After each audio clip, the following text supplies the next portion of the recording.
It was in this mind that he had been making his way back to the station when Miss Bart crossed his path. But though, after his brief word with her, he kept mechanically on his course, he was conscious of a gradual change in his purpose. The change had been produced by the look in her eyes, and in his eagerness to define the nature of that look. He dropped into a seat in the gardens and sat brooding upon the question. It was natural enough, in all conscience, that she should appear anxious. A young woman placed in the close intimacy of a yachting cruise between a couple on the verge of disaster could hardly, aside from her concern for her friends, be insensible to the awkwardness of her own position.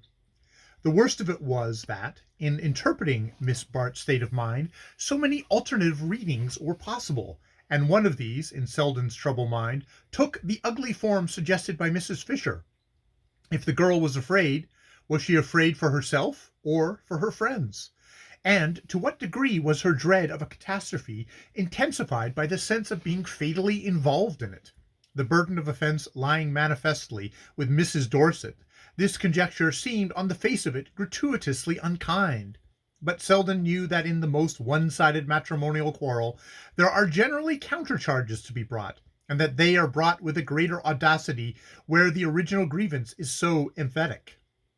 Mrs. Fisher had not hesitated to suggest that the likelihood of Dorset marrying Miss Bart if anything happened, and though Mrs. Fisher's conclusions were notoriously rash, she was shrewd enough in reading the signs from which they were drawn. Dorset had apparently shown marked interest in the girl, and this interest might be used to cruel advantage in his wife's struggle for rehabilitation. Selden knew that Bertha would fight to the last round of powder. The rashness of her conduct was illogically combined with a cold determination to escape its consequences. She could be as unscrupulous in fighting for herself as she was reckless in courting danger, and whatever came to her hand at such moments was likely to be used as a defensive missile. But he did not, as yet, see clearly just what course she was likely to take, but his perplexity increased his apprehension, and with it the sense that, before leaving, he must speak again with Miss Bart. Whatever her share in the situation, and he had always honestly tried to resist judging her by her surroundings, however free she might be from any personal connection with it, she would be better out of the way of a possible crash, and since she had appealed to him for help, it was clearly his business to tell her so. This decision at last brought him to his feet, and carried him back to the gambling rooms, within whose doors he had seen her disappearing, but a prolonged exploration of the crowd failed to put him on her traces. He saw instead, to his surprise, Ned Silverton, loitering somewhat ostentatiously about the tables, and the discovery of this actor in the drama was not that this actor in the drama was not only hovering in the wings, but actually inviting the exposure of the footlights, though it might have seemed to imply that all peril was over, served rather to deepen Selden's sense of foreboding. Charged with this impression, he returned to the square, hoping to see Miss Bart move across it, as everyone in Monte Carlo seems inevitably to do so, at least a dozen times a day. But here again he waited vainly for a glimpse of her, and the conclusion was slowly forced on him that she had gone back to the Sabrina. It would be difficult to follow her there, and still more difficult, should he do so, to contrive the opportunity for a private word, and he had almost decided on the unsatisfactory alternative of writing, when the ceaseless diorama of the square suddenly unrolled before him the figures of Lord Hubert and Mrs. Bry. Hailing them at once with his question, he learned from Lord Hubert that Miss Bart had just returned to the Sabrina in Dorset's company, an announcement so evidently disconcerting to him that Mrs. Bry, after a glance from her companion, which seemed to act like the pressure on a spring, brought forth the prompt proposal that he should come and meet his friends at dinner that evening, at Beskin's, a little dinner to the Duchess. She flashed out before Lord Hubert had time to remove the pressure. Selden's sense of the privilege of being included in such company brought him early in the evening to the door of the restaurant, where he paused to scan the ranks of diners approaching down the brightly lit terrace.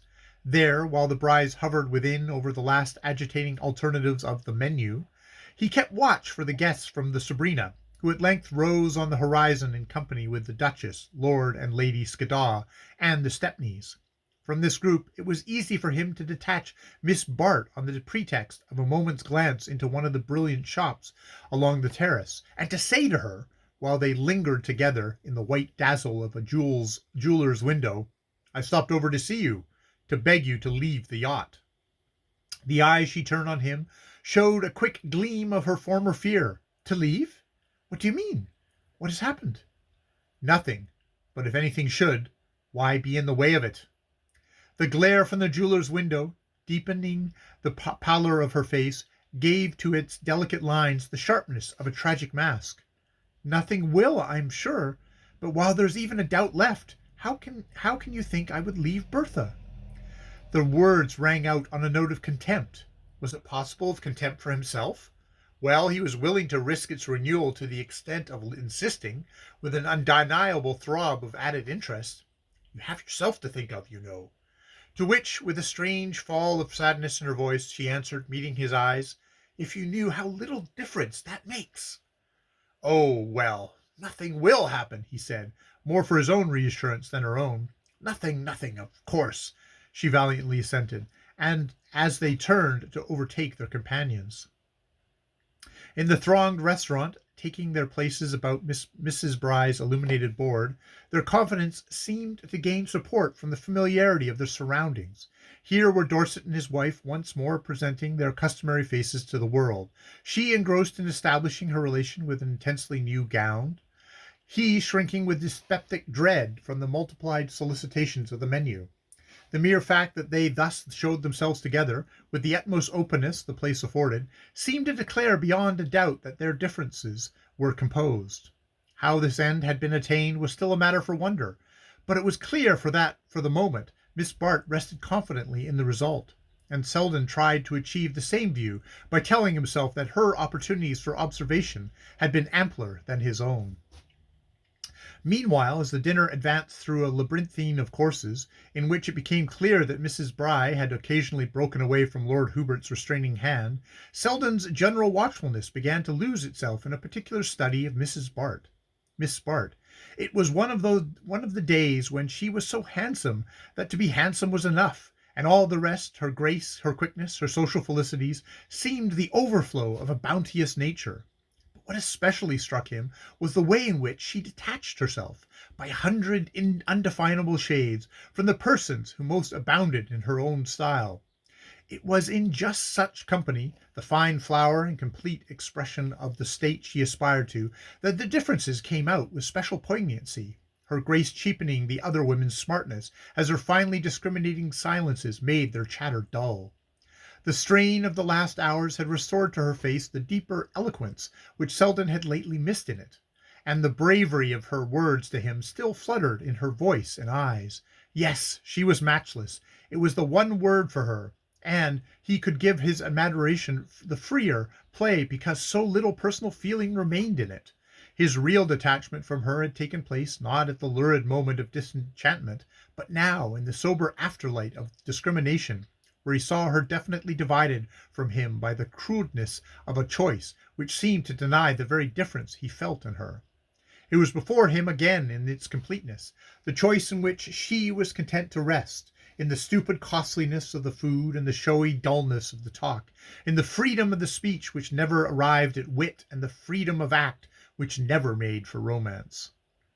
The strident setting of the restaurant, in which their table seemed to set apart in a special glare of publicity, and the presence at it of little Dabin of the Riviera Notes, emphasized the ideals